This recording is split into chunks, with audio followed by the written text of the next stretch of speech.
여러분, 2021년 9월을 기억하시나요?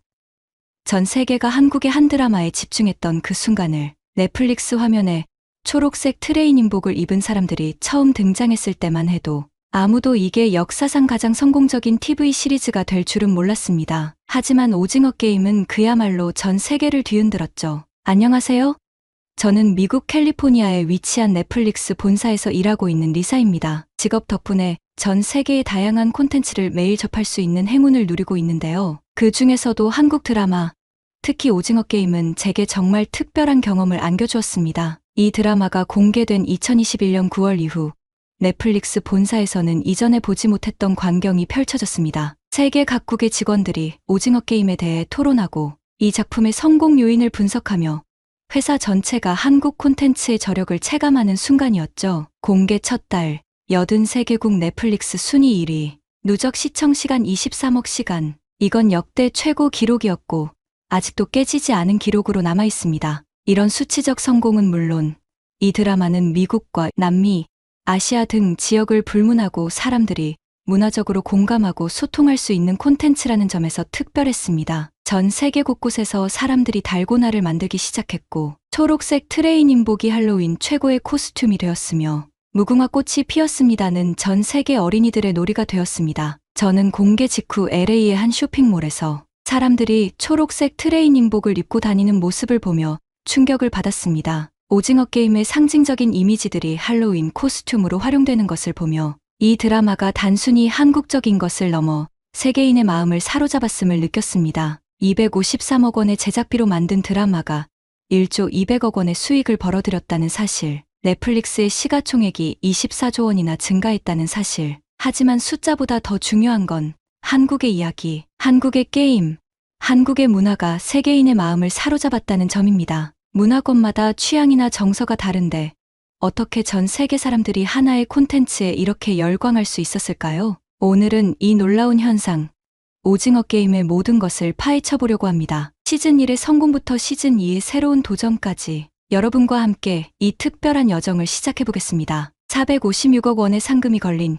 이 치명적인 게임의 세계로 많은 분들이 오징어 게임의 폭발적인 성공이 어떻게 가능했는지 궁금해하시는데요. 사실 이 작품 뒤에는 한 감독의 13년이라는 긴 여정이 있었습니다. 황동혁 감독은 2008년부터 이 작품을 기획했습니다. 당시에는 너무 이상하고 폭력적이라는 평가를 받았죠. 제작을 거절당하는 과정에서 스트레스로 이가 6개나 빠졌다고 해요. 황동혁 감독은 한 인터뷰에서 이런 게임이 있다면 참가하고 싶다는 마음으로 썼습니다. 너무 힘들게 살았어요. 라고 말하기도 했습니다. 그렇습니다. 오징어 게임은 단순한 서바이벌 게임이 아니었어요. 우리 사회의 극단적인 경쟁 구도와 빈부격차를 은유적으로 담아낸 작품이었죠. 주인공 성기훈은 도박 중독자이자 빚더미에 앉은 채 어머니와 딸과 힘겹게 살아가는 인물입니다. 전 아내는 새 가정을 꾸렸고 그의 딸은 곧 미국으로 떠나려 합니다. 막막한 현실 속에서 그는 수수께끼 같은 한 남자를 만나게 됩니다. 딱지치기 한 판 하시겠습니까? 이기시면 10만 원, 지시면 뺨 한 대입니다. 이 제안을 시작으로 기훈은 456억 원의 상금이 걸린 미스터리한 게임에 초대됩니다. 그리고 그곳에서 456명의 다양한 사연을 가진 사람들을 만나게 되죠. 거대한 미로 같은 시설에 모인 참가자들, 그들은 어린 시절 놀이를 재해석한 치명적인 게임들에 참여하게 됩니다. 각 게임에서 탈락하면 즉시 죽음을 맞이하게 되고 살아남은 자의 몫은 늘어나는 상금, 456억 원을 향한 치열한 경쟁이 시작됩니다. 첫 번째 게임 무궁화 꽃이 피었습니다. 어린 시절 누구나 해봤을 이 순수한 놀이가 어떻게 255명의 목숨을 앗아가는 잔혹한 게임이 됐을까요? 시스템의 룰에 순응하지 않으면 죽는다는 냉혹한 사회의 모습을 담았습니다. 두 번째 달고나 게임은 겉보기엔 공평해 보이지만 실상은 정보의 비대칭성이 존재하는 불공정한 게임이었죠. 우리 사회의 모습과 닮아있지 않나요? 제가 기억하는 흥미로운 에피소드 중 하나는 미국의 한 학교에서 학생들이 달고나 만들기 수업을 진행하고 있었다는 겁니다. 한국의 놀이가 전 세계로 퍼져나가며 단순히 문화를 넘어 교육적인 콘텐츠로도 활용된 사례는 놀라웠습니다. 그러나 게임이 진행될수록 충격적인 진실들이 드러나기 시작합니다. 주인공 성기훈을 통해 우리는 무엇을 보게 될까요? 게임에서 이기기 위해 다른 사람을 죽이는 것을 거부했죠. 특히 마지막에 밝혀진 일남의 정체는 많은 시청자들에게 큰 충격을 안겨줬죠. 이 게임의 설계자이자 최후의 보스였던 그는 왜 직접 게임에 참여했을까요? 그는 단순한 참가자가 아닌 이 게임의 창시자였던 것입니다. 부와 권력을 가진 자들의 오락거리로 만들어진 이 잔인한 게임의 배후, 그들의 비뚤어진 오만함을 보여주는 캐릭터였습니다. 특히 VIP들의 존재는 의미심장합니다. 마스크를 쓴 채 사람들의 죽음을 구경거리로 즐기는 이들.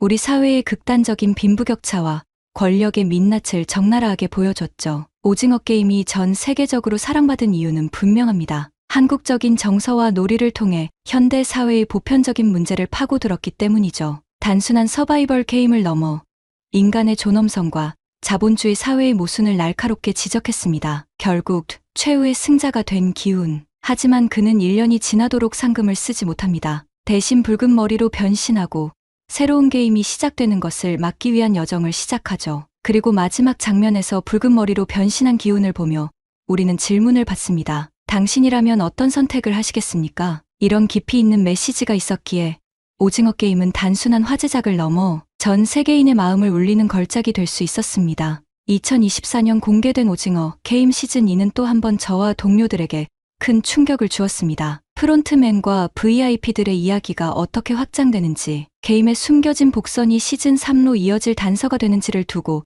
많은 토론이 벌어졌습니다. 한국 콘텐츠는 이렇게 한 번의 흥행으로 그치지 않고 지속적으로 새로운 도전을 이어가는 점이 정말 놀라웠습니다. 시즌2는 첫 방송부터 전 세계 83개국 넷플릭스 순위 1위를 기록했습니다. 특히 공개 직후 폭주한 접속자로 인해 넷플릭스 서버가 다운되는 초유의 사태까지 벌어졌죠. 이는 넷플릭스 역사상 처음 있는 일이었습니다. 제작비 1천억 원이 투입된 시즌2는 전작과는 또 다른 매력을 보여줬습니다. 특히 공유의 변신은 충격적이었죠. 도깨비의 달달함은 온데간데 없고 러시안 룰렛으로 사람들을 시험하는 사이코패스의 모습은 전 세계 평론가들의 극찬을 받았습니다. 시즌2를 보실 때는 이런 부분들을 주목해서 보시면 좋을 것 같습니다. 첫째, 각 게임의 숨겨진 메시지들입니다. 특히 5인각 달리기는 개인의 실수가 공동체의 죽음으로 이어지는 현대 사회의 단면을 보여주죠. 여기서 현주가 보여주는 리더십은 소외된 이들의 연대가 얼마나 강력할 수 있는지를 증명합니다. 둘째, 벽화에 숨겨진 복선들입니다. 시즌3를 암시하는 여러 힌트들이 숨겨져 있어요. 구름다리 게임, 인간 체스를 연상시키는 문양들.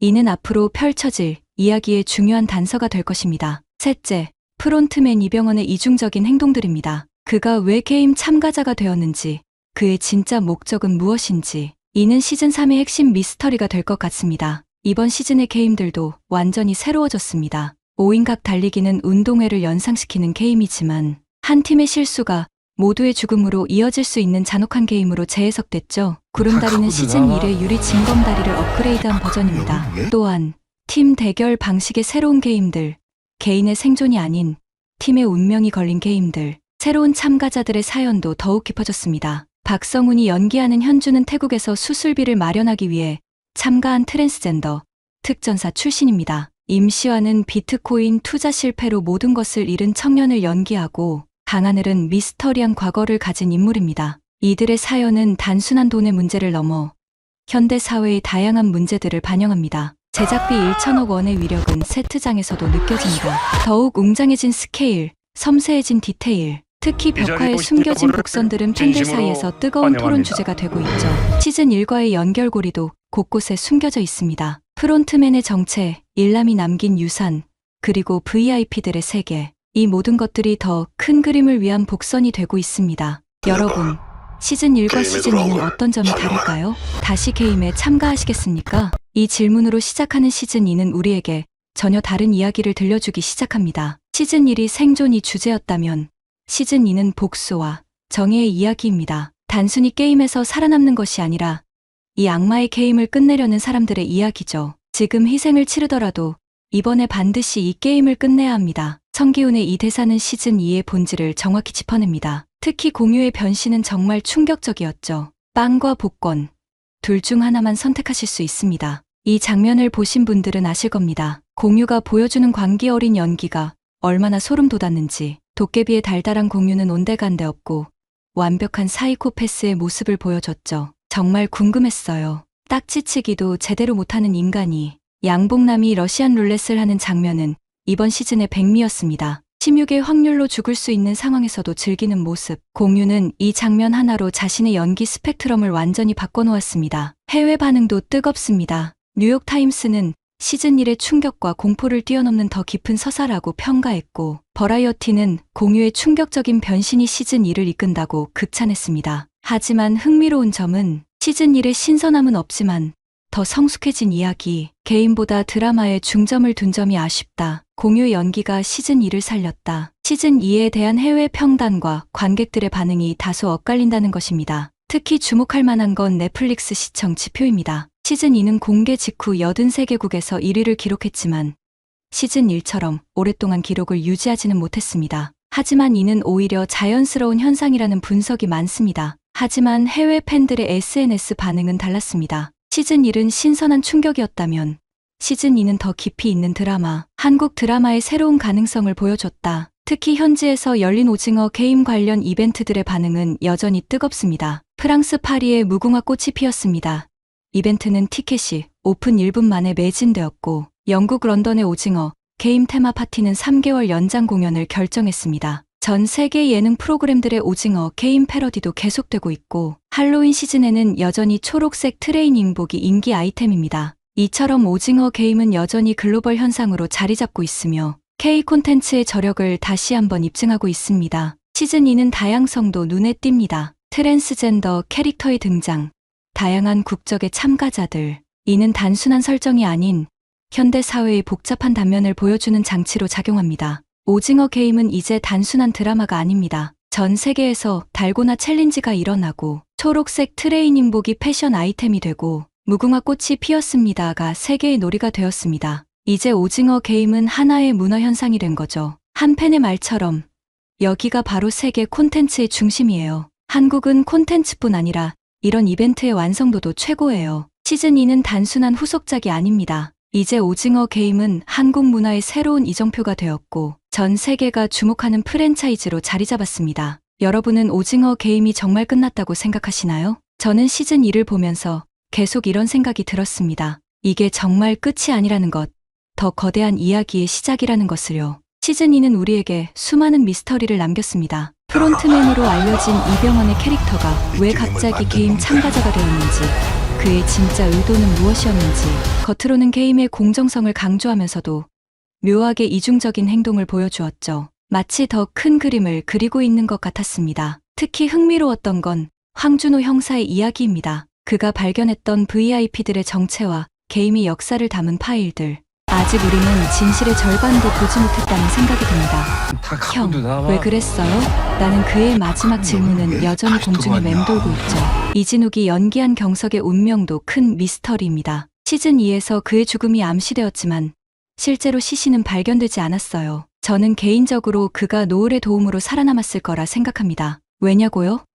노을이라는 캐릭터가 보여준 행동 패턴을 보면 그가 단순한 진행 요원이 아니라는 것을 암시하는 장면들이 여러 번 있었거든요. 2025년 시즌 3가 공개된다고 합니다. 벽화에 그려진 문양들은 새로운 게임들을 암시하고 있어요. 구름다리 게임, 인간 체스를 연상시키는 문양들, 그리고 가장 흥미로운 건 기차와 관련된 암시들입니다. 시즌 1이 생존이 주제였다면 시즌 2는 복수였죠. 그렇다면 시즌 3의 주제는 무엇일까요?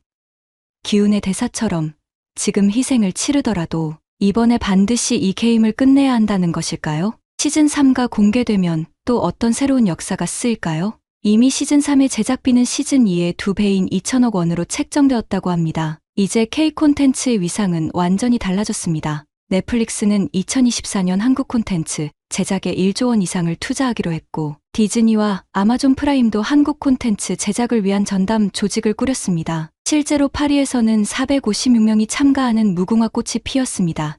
이벤트가 열렸고, 런던에서는 오징어 게임 테마의 음악 페스티벌이 성황리에 개최되었습니다. DDP에서 열린 시즌 2 월드 프리미어에는 전 세계 미디어가 집중했죠. CNN은 한국이 이제 세계 문화 콘텐츠의 새로운 기준을 제시하고 있다고 평가했고, BBC는 할리우드의 시대가 저물고 K 콘텐츠의 시대가 도래했다고 보도했습니다. 특히 한국 배우들의 위상도 완전히 달라졌습니다. 공유의 연기는 할리우드의 러브콜을 받고 있고, 이정재는 이미 할리우드 블록버스터의 주연으로 발탁되었죠. 박성훈의 트랜스젠더 연기는 뉴욕타임스가 올해의 연기로 선정하기도 했습니다. 더 놀라운 건 오징어 게임이 이제는 한국 콘텐츠의 새로운 기준이 되었다는 거예요. 오징어 게임은 이제 단순한 드라마가 아닙니다. 전 세계가 주목하는 문화 현상이자 K 콘텐츠의 새로운 이정표가 되었습니다. 달고나 챌린지가 전 세계적 유행이 되고 초록색 트레이닝복이 패션 아이템이 되는 등 한국 문화의 영향력은 이제 상상을 초월하고 있습니다.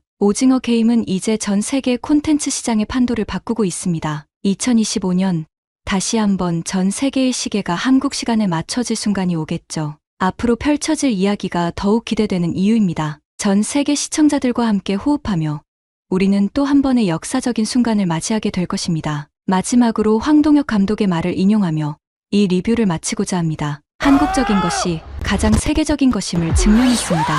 이제 우리는 새로운 이야기로 세계와 만날 준비가 되어 있습니다. 저는 오징어 게임이 한국 콘텐츠가 가진 잠재력의 시작일 뿐이라고 생각합니다. 이 작품은 단순히 전 세계적으로 사랑받은 드라마가 아니라 콘텐츠 산업의 새로운 지평을 열었습니다. 넷플릭스 본사에서 일하는 한 사람으로서 그리고 콘텐츠를 사랑하는 시청자로서 저는 한국 콘텐츠가 앞으로도 계속 세계를 놀라게 할 것이라 믿습니다. 오징어 게임이 열어준 이 문은 닫히지 않을 것입니다. 그리고 솔직히 말씀드리자면 오징어 게임을 비롯한 다양한 한국 콘텐츠를 접하면서 한국이라는 나라 자체에 대한 호기심과 매력이 크게 느껴졌습니다. 저는 이제 단순히 스크린 속 한국을 보는 것이 아니라 그곳을 직접 경험하고 싶다는 강렬한 바람을 갖게 되었습니다. 한국은 그저 한류 콘텐츠의 본고장이 아니라 살아 숨쉬는 다채로운 문화와 역사가 깃든 곳입니다. 드라마와 영화 속에서 봤던 전통적인 한옥마을과 화려한 도시 스카이라인, 그리고 음식 프로그램에서 봤던 김치, 비빔밥,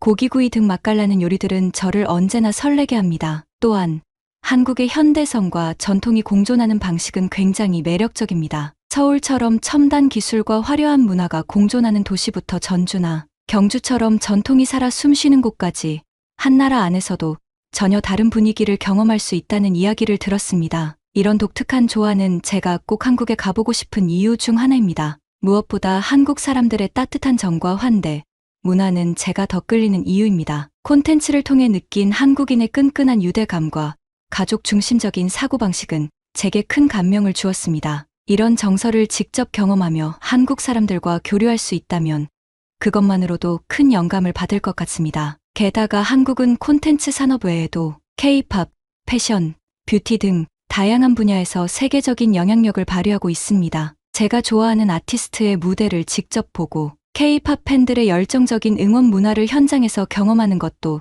제 버킷리스트 중 하나입니다. 한국에서만 느낄 수 있는 이 에너지는 그곳에 가야만 온전히 이해할 수 있을 것 같습니다. 저는 언젠가 한국을 방문해 콘텐츠로 접했던 모든 것을 실제로 경험해보고 싶습니다. 달고나를 만드는 가게를 직접 찾아가고 드라마 속에서 본 초록색 트레이닝복을 입어보며 추억을 재현해볼 수도 있을 겁니다. 밤하늘 아래서 화려한 서울의 야경을 즐기고 경복궁의 고요한 풍경 속에서 시간을 보내며 그곳의 역사를 느껴보고 싶습니다. 또한 한국의 작은 골목길에서 따뜻한 국밥 한 그릇을 먹으며 현지인의 일상 속으로 잠시 스며들어 보고 싶습니다. 그곳에서 만날 따뜻한 사람들과의 소소한 대화, 그리고 각자의 이야기를 나누며 느낄 공감은 제가 그리는 한국 여행의 가장 큰 하이라이트가 될 것 같습니다. 한국은 단순히 콘텐츠 강국이라는 이미지를 넘어 전통과 현대가 조화롭게 공존하며 사람들에게 깊은 울림을 주는 특별한 나라입니다. 저는 한국 콘텐츠를 통해 이 나라가 얼마나 놀랍고 풍부한 가능성을 가진 곳인지 깨닫게 되었습니다. 그렇기에 한국 방문은 제 버킷리스트에서 가장 높은 순위를 차지하고 있습니다. 언젠가 그곳을 직접 방문하여 오징어